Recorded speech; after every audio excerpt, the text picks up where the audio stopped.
Hey, ndị mma ya gaziri gị onye ọma m ji eme ọnụ. Eji m obi ụtọ nọ na-anabata gị na YouTube channel m. Aha m bụ Daberechi Agwụ, mana ọ na-amasị m n'ọka ịkpọ m Da bụ nwaanyị ọma.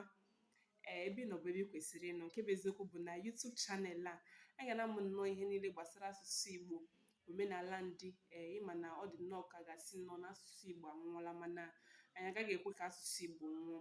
Dịka onye nwere mmasị n'ebe asụsụ Igbo nọ, aga m na-eweta nnọọ isiokwu dị iche iche anyị ga na-eleba anya. Onwe nke chọrọ ka anyị mụọ, nwere ike tinye ya na comment section, gaa n'ihu gwa anyị asụsụ Igbo mpaghara nke chọrọ ka anyị leba anya na ya.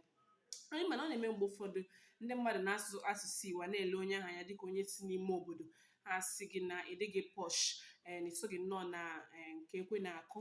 Mana nke bụ eziokwu bụ na ị nwere ike sụọ asụsụ Igbo, sụọ ya nnọọ nke ọma, gaa saụndụ ọ, ma ọ bụrụ ndị oyibo gaa saụndụ ọ posh. Asụsụ Igbo dị nnọọ ụtọ, asụsụ Igbo agaghị anwụ.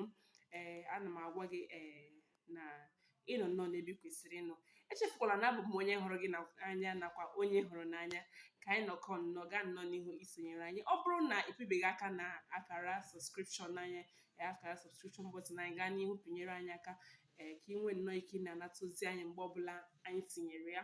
Echefukwala na abụ m Da bụ nwaanyị ọma.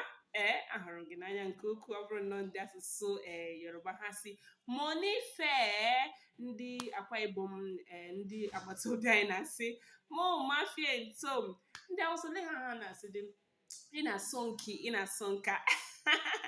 Ọ dị mma, gakwa nnọọ n'ihu ịnọnyere anyị. Ndewo.